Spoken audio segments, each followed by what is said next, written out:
यार actually reel scroll करता करता एक नाशिकची तपोवनमधली न्यूज मी बघितली, जी खरंच खूप वाईट आहे.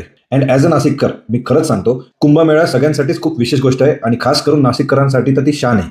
बट यार विचार करण्यासारखी गोष्ट ही आहे की कुंभमेळ्याच्या नियोजनासाठी जर आपल्याला ट्रीज कट करावं लागत असतील तर ती गोष्ट किती अवघड आहे. तर या विषयाबद्दल मी थोडीशी इन्फॉर्मेशन घेतली.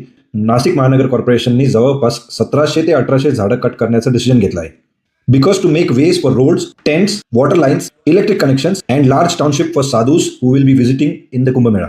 आणि असं नाही की रँडमली 1700 ते 1800 झाडं कट करणार आहे. एक प्रॉपर सर्वे केला होता ज्यामध्ये 3500 झाडं आयडेंटिफाय केली गेली आणि त्यामधून 1700 झाडांवरती येलो मार्किंग केली गेली होती. आणि हे 1700 झाडं डेव्हलपमेंटच्या मध्ये येत आहे म्हणून हे कट केली पाहिजे असं NMCचं म्हणणं आहे. जेव्हा मागचा कुंभमेळा झाला होता तेव्हा साधुग्राममध्ये साधूंची सोय केली होती आणि 350 एकरमध्ये जवळपास 2.5 लाख साधू कुंभमेळ्यासाठी आले होते. आणि बट आता 2026 मध्ये जवळपास 1152 एकरमध्ये जवळपास ह्या साधूंची सोय केली आहे आणि इट इज एक्सपेक्टेड की जवळपास 10 लाख साधू यावेळेस नाशिकमध्ये कुंभमेळ्यासाठी येणार आहेत.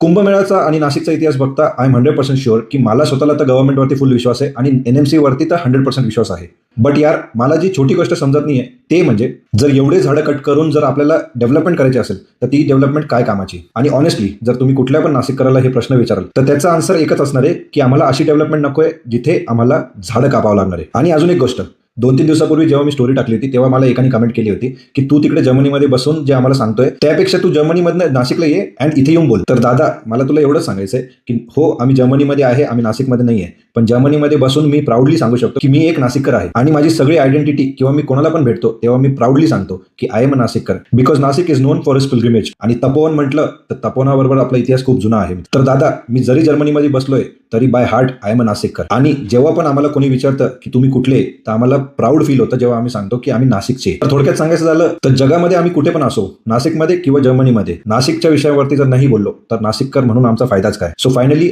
I request the government and the responsible authorities की तुम्ही प्लीज रिकन्सिडर करा हा decision and please try to understand the emotions of Nashikkars because as a Nashikkar we are never against the development or government but we are against the development which cost our nature. Jai Hind, Jai Maharashtra.